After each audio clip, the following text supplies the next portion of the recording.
Welcome, everyone. You're tuning in to the Beyond the Pulse podcast, brought to you by the expert doctors at My Cardiologist, where we discuss a wide range of topics related to cardiovascular wellness and provide you with the knowledge, motivation, tips, and tools to help you make informed choices about your heart health.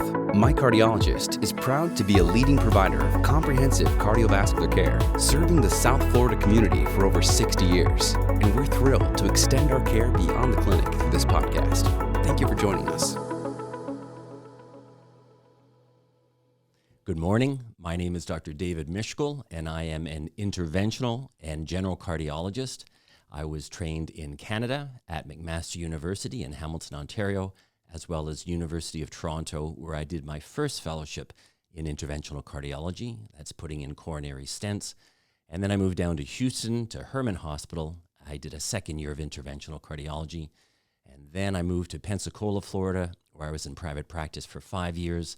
And then I opened up my practice in 1999 in Boca Raton, and I've been a part of My Cardiologist for the last 2 years now. Hi, my name is Tamara Mishkel. I'm a physician associate with My Cardiologist, and I'm here today with my husband, Dr. David Mishkel. And today we're going to be discussing pediatric cardiology as well as adult and geriatrics cardiology. So very interesting topics. Hope you enjoy it. So the first question is, what are the key factors that contribute to heart health in childhood?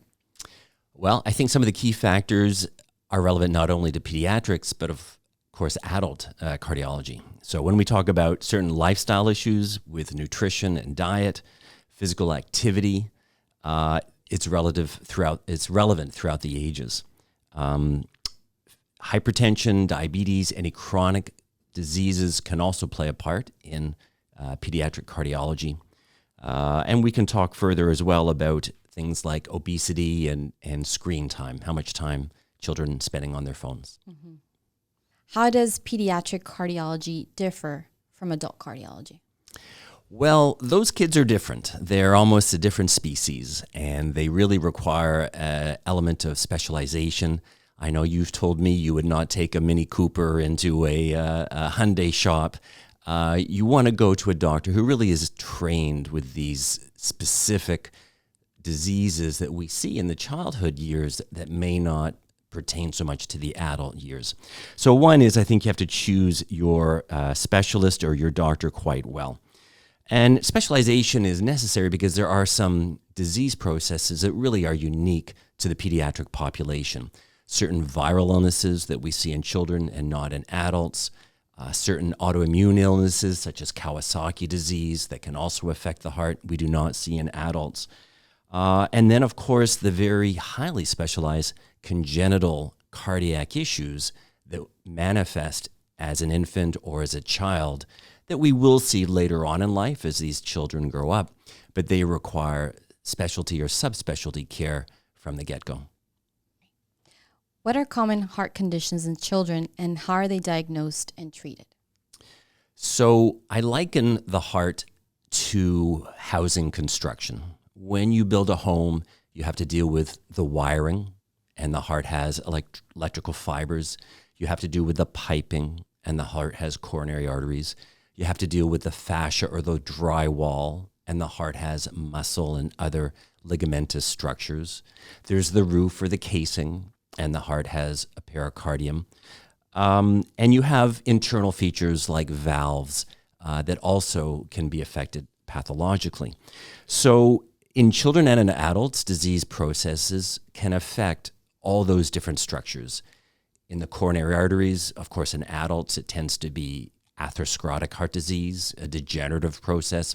But in children, disease would manifest with congenital mallocation of those arteries. They were put in the wrong place. Flow may be interrupted due to anatomic issues. So quite different causes, different manifestations, presentations, symptoms, etc. We talk about inflammation affecting the heart. It can affect the heart muscle as an adult or as a child. Inflammation can affect the sac of the heart, called the pericardium, giving pericarditis, and it happens both in adulthood and childhood. So we have a whole array of diagnostic imaging modalities, both for adults and children. In children, we want to try and not undergo ionizing radiation, so using more ultrasound or MRI as opposed to CT. But of course, when it's necessary and when it's for the benefit of the patient, X-ray with CT is used.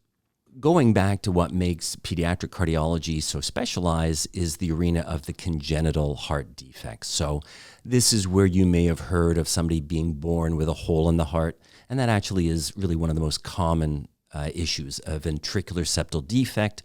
They're born with a murmur that may be detected in the birth room or in the recovery room, and these holes in the heart may close up spontaneously. So that is diagnosed often with plain old stethoscope in one's ears. Other common, birth defects would be a bicuspid aortic valve. That's where the valve, instead of having 3 leaflets, has 2 leaflets. Something called coarctation of the aorta or narrowing of the aorta. Patent ductus arteriosus, a complex kind of physiologic plumbing issue with children, and many other more rare congenital defects that can be diagnosed, as mentioned, and then treated, oftentimes percutaneously, but sometimes too surgically. And it may not be just one surgery. What's special to children is they're still growing, and the surgery needs to grow with them. So they may be coming back for repeated surgeries, and they need to be followed throughout their pediatric years by a pediatric specialist, and then graduate to an adult cardiology specialist dedicated to congenital heart disease. Very interesting. How do childhood habits such as diet and physical activity influence heart health in later years? Well, I know that you are a new mother, so I thought that I might hand this over to you. Why don't you give me your thoughts on this topic? So as children grow and develop, it's really important for them to have a balanced diet, to have nutritious food. So that means really reduce processed foods, try to have things that are fresh. So that means cooking at home, preparing meals. I know a lot of parents are very pressured with time. So meal prepping is a great way to save time, and also it saves money along the line. And it's really important as a parent to also lead through example by doing healthy things. Parents are going to have the children also see that and want to do the same thing. They're the great imitators, aren't they? Exactly.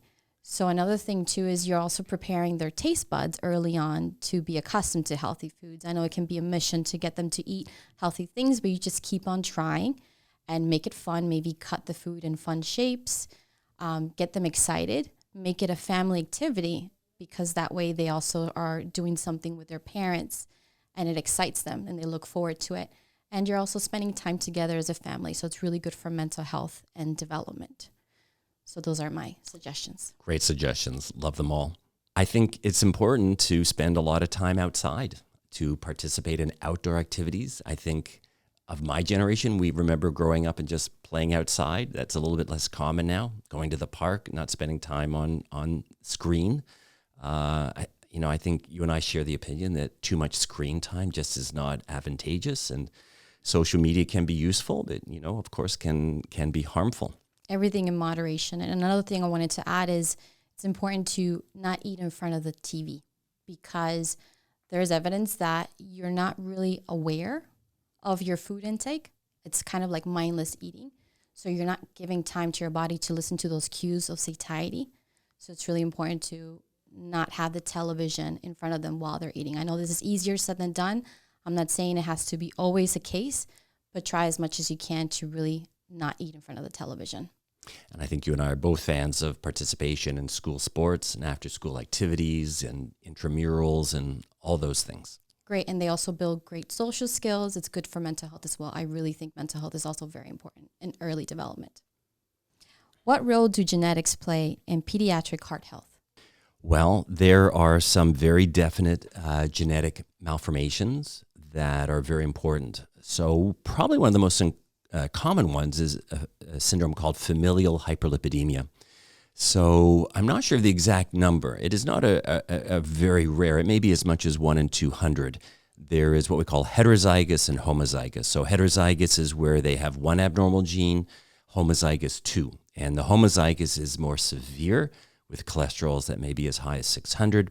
Heterozygous, perhaps cholesterols in the 300 range. So a lifetime of cholesterol that high really damages the inner lining of the coronary arteries, and we see breakdown and degeneration starting teens and 20s, especially with the familial hyperlipidemia form. So those homozygous people really can suffer an untimely death in the 20s or 30s, whereas the other may be in the 40s or 50s. So as a genetic screen, I think it really is important for all children at some point, whether it's age 9, 11, teens, or 20s, to have this cholesterol screen to rule out that very, very high form. Because we have very good data that if these children are targeted early, we can help prevent premature onset of vascular disease. It's a preventable death.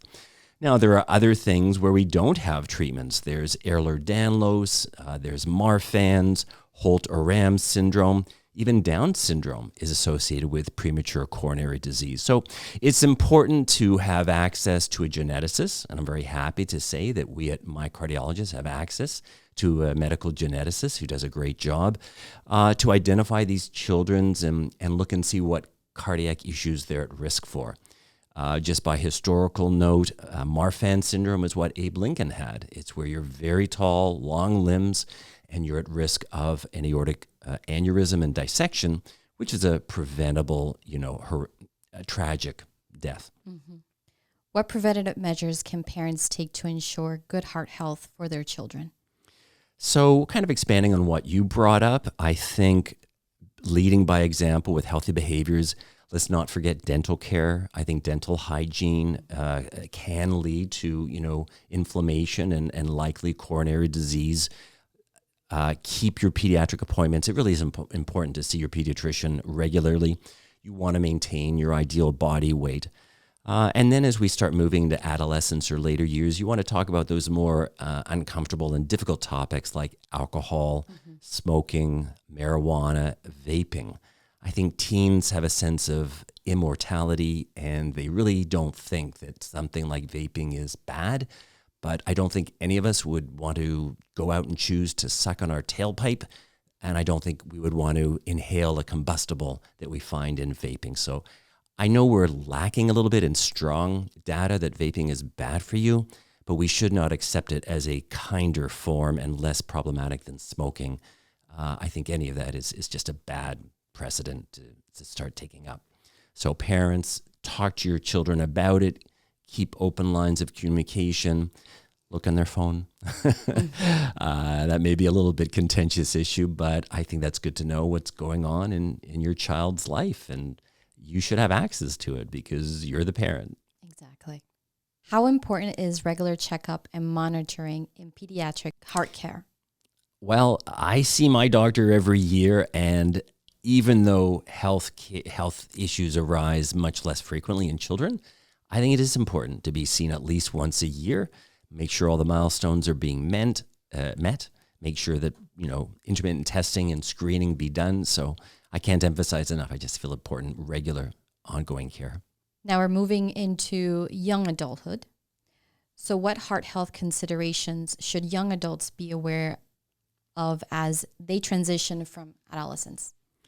I hate to sound like a broken record, but exercise is a really good thing. I think it needs to be part of our daily hygiene. We floss our teeth every day, I hope. We should not want to go to bed without having exercised, that day. And take a couple days off is fine. But I think that's a really healthy habit. It can be play as you're a child and then, organized sports. But I've always wanted my kids in their teens and 20s to continue on. And I hope that my exercise would kind of spawn them to want to exercise in their own lives as well. And I think that is generally true. So as you become an adult, how do you find that time to incorporate physical activity? Sure. So life is busy, and being a parent is very busy. I turn to the phone, and there is a great app that you can download called 7-Minute Workout. So it's a wonderful combination of both aerobic and strength training. And like it says, it's 7 minutes. You mentioned there's a lot of free YouTube videos out there.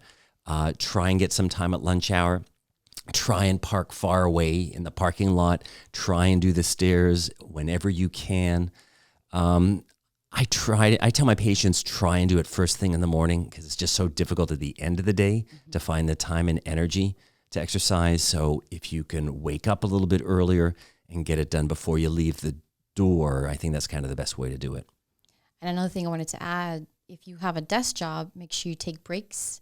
If it's 30 minutes to 45 minutes that you've been sitting, be mindful, okay, I need to walk for a few minutes, increase your physical activity, even just by walking in between your work hours. Right. Do some push-ups at work. Yeah. Close the door and Exactly. do it in private.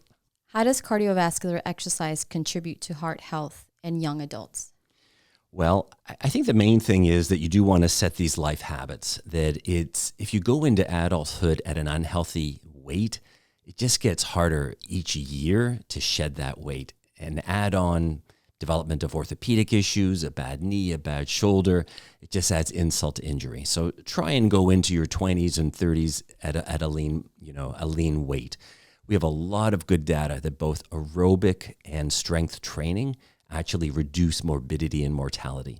So I tell my patients that the guidelines from 2018 are 5 days of 30 minutes of aerobic exercise. So just walking 30 minutes, 5 days a week is excellent. We have a lot of strong data that reduces inflammation, cardiac morbidity, and mortality. The really striking thing is throwing 2 days of resistance or weight reduces total mortality. I was very surprised to read that it even reduces cancer deaths.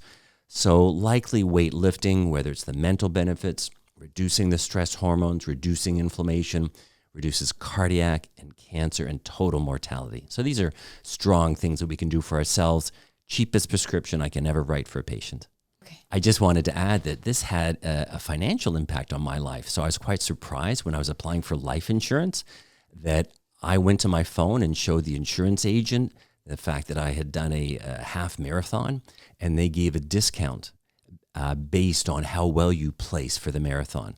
So it's obvious to me that actuaries know that the greater your fitness level, the longer you're going to live, and the cheaper your life insurance will be. That's a powerful message. All right. So now we've moved on to adulthood. What are some prevalent heart conditions in adults, and how can they be prevented? Well, I think probably the greatest frequency condition is that of coronary atherosclerosis. So I think we all know about the role that lipids and cholesterol can play, along with hypertension, diabetes, smoking, obesity, inactivity, etc. So from a medical drug point of view, we want to target LDL cholesterol and lower that. There's a new kid on the block, and it's quite interesting, and that has to deal with inflammation. So it was observed that there are a lot of patients having heart attacks who didn't suffer from high cholesterol. Cholesterol wasn't explaining it all to all people. And there was a cardiologist named Paul Ritker who took upon this hypothesis, and he looked at a blood test called C-reactive protein, high sensitivity cardiac C-reactive protein.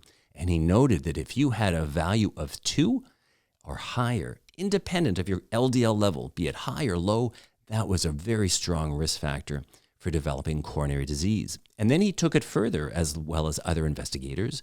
And there has been a trial of 2 trials totaling about 10,000 patients looking at an anti-inflammatory medication called colchicine. Now, this drug has not been available for decades. It's been available for eons. So it is derived from the autumn crocus, fun fact, and this was known to the Greeks and the Egyptians. So this has been around for a long time as an anti-inflammatory. So given to a total of 10,000 patients with coronary disease, and it significantly reduced cardiac morbidity and mortality as much as a lot of our more basic therapies out there. And if you treated about 35 patients, you would prevent a cardiac event similar to our other efficacy of our other cardiac medications. So really a very strong medication. It doesn't interact adversely with our other cardiac medications. It tends to be very well tolerated at this low dose of 0.5 milligrams per hour. At higher doses, it can cause diarrhea. It should not be given to patients with chronic kidney or liver disease. So I'm starting to discuss with my patients whether you have inflammation or don't, whether your CRP is elevated or not, because the trials did not require that to get into the trial. If you want to do everything you absolutely can do, if you've got aggressive coronary disease, if you've got premature early coronary disease, then I think you should talk to your doctor about adding colchicine onto your regimen. Very interesting new data. How does stress impact heart health in adulthood? Well, I think that just ties into what we talked about, that really stress is pro-inflammatory and inflammation is bad. We think inflammation can lead to coronary disease, to cancer, a whole slew of things. We know that type A individuals who are under high stress have a greater risk for developing coronary disease. So I think it really is a bad boy, and likely we're becoming more open to mental health issues and dealing with stress and apps on your phone and meditation and other things. So it's an important player. Exactly. How does nutrition play a role in maintaining heart health? Back in the 1960s, when it wasn't really known that cholesterol was put you at risk for coronary disease, they studied populations. They looked at Eskimos and they looked at the Japanese, who had a very high, healthy fish diet, and they had a very low incidence of coronary disease. Interestingly, when Japanese migrated to the U.S. and developed all the bad eating habits of Americans, that's when they came down with coronary disease. So diet really is key. It's one of the pillars that we need to pay attention to in helping prevent coronary artery disease. I couldn't agree more. Are there specific diets recommended for heart health in adulthood? Well, let me put that back to you. What do you think is the ideal diet? The Mediterranean diet. The Mediterranean diet. I think you and I both share the thought that we're all different genetically. And I know people are asked, what is the best diet? And I don't know that there's one best diet or intermittent fasting or South Beach. I think we all respond differently to nutrition, and some do better with one versus another. So I think in concert with your diet and in concert with having your lipids, blood fats checked and other things checked, you will live and learn as to what works best for you. But there's a lot of data for the Mediterranean diet. That's why we both believe in that diet. Right. Now we're moving on to geriatric cardiology. How does cardiology care change as individuals age? So as we age, we start to lose muscle mass. We start to lose enzyme function. The kidneys and the liver are less adept at metabolizing medications. So I think we have to be conscious of lowering doses, perhaps, of the medicines, be aware of drug-drug interactions. We're different as we age. What are some common cardiovascular issues in the elderly? One very common issue in my practice is that of postural hypotension. So that means low blood pressure when we stand up, and it can result in fainting. There are a lot of different causes of it. It can be very prevalent in diabetics who may lose some nervous function in what we call the autonomic nervous system. It can happen with various neurologic conditions like Parkinson's, where they're no longer so adept at managing their blood pressure, going from a lying to standing position. Certainly certain medications can do it, diuretics, certain blood pressure medications. So it really is a very prevalent problem. And unfortunately, as we age and we become less active and more bedbound, one of the major derivatives of determinants of how blood returns to the heart is our calf muscles. So when we're sitting, all the blood flushes down or seeps down to our calves, and we suddenly stand up, but all the blood is down there by the floor. So I teach my patients to learn how to pump their feet, do toe raises, grip their hands. Drinking ice water very quickly elicits what's called a cold pressor response that elevates the blood pressure. And this is a way to prevent those faints or falls, perhaps as you get up from a lovely, dinner meal with a little bit of wine and sitting down for 2 hours. So that's a common thing, and we have to struggle to maintain our activity level, keep our calf muscles strong to help promote the venous circulation, return of blood flow to the heart. Would you also recommend compression socks? How do you feel about that? Absolutely. That is a good way to prevent blood from seeping out of the circulation. By compressing those veins, that improves venous return. Thank you. How do individuals manage chronic heart conditions in their later years? Well, I think it takes a village. I think it takes having a great cardiology team, and I think we offer that at My Cardiologists. We've got PAs, we've got nurse practitioners, access to do dietitians and nutritionists. We've got great contact with the primary care doctor to close the loop and make sure that there is excellent communication between primary and specialty care. I think technology can be helpful. And at My Cardiologist, we've got access to that with remote patient monitoring through the use of blood pressure monitors that they take at home. Mm-hmm. And as soon as they check their blood pressure, it goes to the cloud and comes to our office. We get alerts if there's a problem. We call them monthly to go over their medicines and their blood pressure control. There's also implantable monitors under the skin to monitor the heartbeat should they be having symptoms or arrhythmias like atrial fibrillation. Of course, too, there's wearable devices. Obviously, I'm wearing an Apple Watch, and we've all heard of those stories of the wearables that can, detect arrhythmias. So I think these are all very helpful in how technology is helping shape the way we can better care for our patients. What role does medication play in geriatrics cardiology? Well, it can be both a blessing and it can be a curse. We look at both efficacy of medications, but also toxicity and side effects. And let's not forget potential medication errors. So we strive to bring patients into the office within a week or two of discharge from hospital to review their medications, because invariably they're changed from admission to discharge. They've got one set of pills at home and they're given another set and they don't know the difference, and the nurse was too rushed to go over it with them. So many medication errors can be prevented because there really can be harmful effects. So we just have to be aware of how we prescribe medications to issues like drug cost, ease of administration, who's giving the medicines, do they need a caregiver to oversee administration, memory issues, compliance issues. I don't know anybody who's really signed up that wants to come into the office and say, Doc, I'd like to get more medications, more pills, please. Right. That's really, really important. What are some considerations for end-of-life care in the context of heart conditions?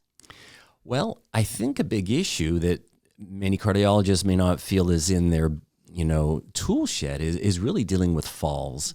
I think falls is a bit of a pandemic in the United States as our population ages.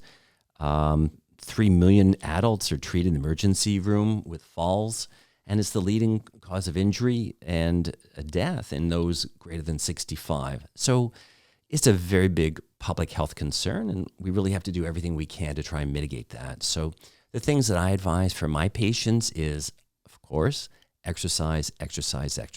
It builds strength. It builds our reflexes. Sometimes I'll ask my patient, if I put you on the floor here, would you be able to get up? Can you get up from a chair without pushing down with your arms? If you're losing strength, you're prone to falls. And often a fall is a sign of a deterioration. I think we've all seen that in our own parents. It's kind of the slippery slope of how things go downhill. So tell your mom or your dad, use the cane, use the walker. If you're not able to exercise, get up slowly. Do the toe lifts before you get up. How to minimize the bad effects. I mean, do they have a life alert? How are they going to call for help? God forbid they're found 2 days later, still on the floor. I saw an interesting article that in Scandinavia, they are teaching judo to elderlies because judo is the art of the break fall. How do you fall without hurting yourself?